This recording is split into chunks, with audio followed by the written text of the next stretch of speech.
Eufemismos en política. Dice Eugenio de Bustos, catedrático de gramática histórica, que el lenguaje político, como todo lenguaje, no es inocente.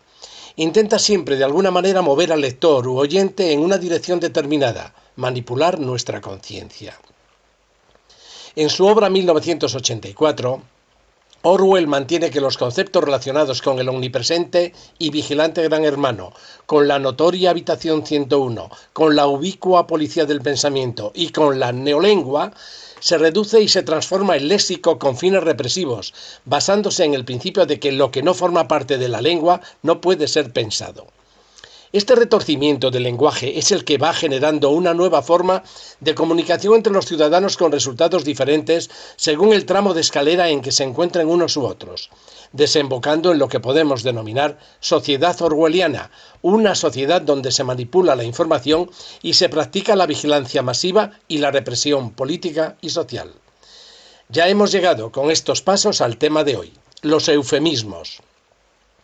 Para la RAE, el eufemismo es la manifestación suave o decorosa de ideas cuya recta y franca expresión sería dura o malsonante. Los eufemismos son ampliamente usados en el lenguaje coloquial. Así decimos que una persona ha pasado a mejor vida o se ha ido al otro barrio cuando queremos decir simplemente que ha palmao. Hablamos de afroamericanos para denominar a los negros en Norteamérica. Hace unos días, en un medio de comunicación, se llamaba afroamericana a Kamala Harris, candidata a la vicepresidencia estadounidense en las filas de Joe Biden. Hablamos de gays para nombrar a los homosexuales. La interrupción voluntaria del embarazo sustituye a la palabra aborto. La tercera edad sustituye a la vejez. Las personas con capacidades diferentes antes eran los discapacitados, etcétera, etcétera, etcétera. El lenguaje políticamente correcto ayuda a suavizar la dureza de expresiones que incluso pueden llegar a ser chocantes. Azafato pasa a ser auxiliar de vuelo. En otros casos, lo que se pretende es dignificar una profesión. ATS, ayudante técnico sanitario, por enfermera o enfermero. O algo que nunca se hubiera debido permitir. Profesor de primaria, sustituyendo a la palabra más maravillosa que encontramos en nuestro diccionario, la palabra con mayúsculas maestro.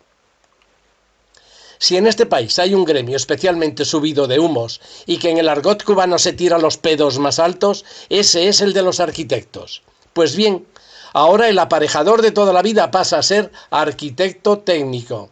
Y así podríamos seguir hasta que nos den las uvas. Hablemos de la manipulación del lenguaje. Ya Quevedo, en El mundo por de dentro, nos decía, pues todo es hipocresía, pues en los nombres de las cosas no la hay la mayor del mundo. El zapatero de viejo se llama entretenedor del calzado, el botero sastre del vino que le hace de vestir, el mozo de mulas gentilhombre de camino, la putería casa, las putas damas, las alcahuetas dueñas, los cornudos honrados. Amistad llaman el amancebamiento, trato a la usura, burla a la estafa, gracia a la mentira, donaire la malicia, descuido la bellaquería, valiente al desvergonzado, cortesano al vagamundo, al negro moreno. No me digan ustedes que no es obra de un visionario.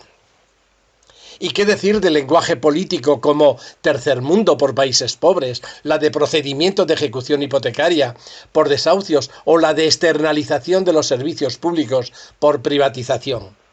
En 2012, el entonces ministro de Hacienda, don Cristóbal Ricardo, hablaba de regularización tributaria especial, de tributación de rentas no declaradas o de afloramiento de bases imponibles, cuando se refería claramente a una amnistía fiscal. ¿A que no lo habían reidentificado y reconocido? Sí, el mismísimo Montoro. Pablo Iglesias sudaba tinta cada vez que tenía que admitir el nombre que sustituía al órgano de dirección para el recientemente elegido en su partido, prefiriendo el de espacio representativo de la voluntad colectiva. Toma ya. ¿Y qué podemos decir de palabras como progresismo, que todos identificamos actualmente con los partidos de izquierda y que los líderes de esos grupos se encargan de recalcar periódicamente? ¿Es que los partidos más conservadores no desean el progreso de la sociedad? Una de las razones es que nos aleja de términos como socialismo o izquierda, que parecen más antiguos y un tanto devaluados después del fracaso de los países socialistas. Otro tanto podría decirse del término popular empleado por el PP. ¿Desean ser menos populares el resto de partidos en el arco parlamentario? No, no lo creo. En este caso el término tiene connotaciones positivas, igual que en el caso de los progresistas, y evoca la idea de que es un partido cercano al pueblo. La denominación Unidas Podemos ha tenido una evolución que merece la pena detallar. El origen remoto de esta formación está en el Partido Comunista de España. El término comunista quedó desfasado, por lo que se formó una coalición con otros partidos afines que se denominó Izquierda Unida. Por otro lado, a partir de las movilizaciones del 15M, se formó el Partido Podemos. Como todos saben, la coalición de los dos partidos dio lugar al nombre compuesto por Unidos Podemos, que posteriormente se cambió a Unidas Podemos, haciendo un guiño al feminismo. El nombre de Ciudadanos nace en Cataluña, dando vida a un movimiento que surge de los individuos interesados en mejorar la situación del país como contraposición a los partidos políticos convencionales. Vox, por su parte, nos recuerda por su raíz latina que es un partido ligado a la tradición. Se identifican como la voz de una parte de la población que no ha sido representada hasta ahora. ¿Y recuerdan ustedes la palabra ensoñación? Para definir un intento de golpe de Estado en Cataluña y poder rebajar el tipo de calificación del delito, sedición por rebelión. ¿Y eso del Comité Permanente contra la Información? ¿Y qué decir del Ministerio de la Verdad, Comité Permanente contra la Desinformación? Me recuerda muchísimo a Orwell, cuando decía: el lenguaje y los escritos políticos son, ante todo, una defensa de lo indefendible.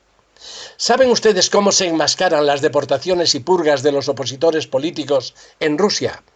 Nunca se hablaría de asesinato de los opositores, sino cierto recorte de los derechos de la oposición política. Demasiado fuerte y demasiado serio, ¿verdad? Alejémonos un poco en el tiempo. Franco se inventó aquello de democracia orgánica para calificar lo que no era otra cosa que una dictadura. Pónganle ustedes los calificativos que tengan más a mano. Sangrienta, próspera, corrupta. Franco se creó la imagen de héroe del RIF en la guerra de África, del CID en la guerra civil, centinela de Occidente y más tarde padre y abuelo del pueblo.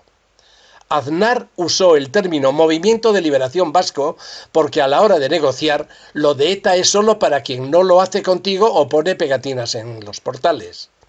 Un poco más tarde llegó Luis de Guindos, ministro del gobierno Rajoy, jactándose de que España jamás había sido rescatada, ya que aquello se trató de un apoyo financiero o, más largo todavía, un préstamo en condiciones muy favorables. El despido libre o su abaratamiento pasó a llamarse informalización de las relaciones laborales. En el caso de los jóvenes universitarios que se vieron forzados a emigrar, movilidad exterior, mejor que fuga de cerebros, lo hicieron por falta de oportunidades laborales, o sea, por falta de trabajo. También Fátima Báñez, a su vez ministra de Trabajo con Rajoy, aportó su granito de imaginación para la posteridad, calificando de movilidad exterior a la emigración forzosa de jóvenes por culpa de la crisis. Démosle la vuelta y sonriamos un poco al recordar a María Dolores de Cospedal con su despido en diferido, a Cristóbal Montoro otra vez y su vamos a cambiar la ponderación de los impuestos. La palabra crisis comenzó con Zapatero a llamarse recesión, hasta que ésta también adquirió una connotación negativa, lo que dio paso al crecimiento negativo, un oxímoron que ha hecho historia. Buscando la recuperación económica, Elena Salgado, a la sazón ministra de Economía, no se cansaba de ver brotes verdes que nada más levantarse de la cama todas las mañanas con la legaña puesta, lo primero que hacía era comprobar si crecían. Poco más tarde, Luis de Guindos cambiaría la figura por una pequeña flor de invernadero. Y otra vez, en términos políticos, reforma fiscal por subida de impuestos o desequilibrio territorial en vez de desigualdad. ¿Y lo de armonización fiscal? ¿O los hijos no son de los padres?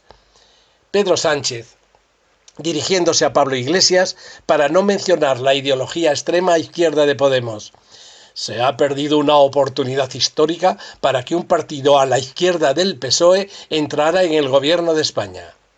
No olvidemos aquí la palabra despido, ahora embadurnada con las siglas ERE, Expediente de Regulación de Empleo, y tampoco la frase apretarse el cinturón, ahora edulcorada con una sola palabra, austeridad.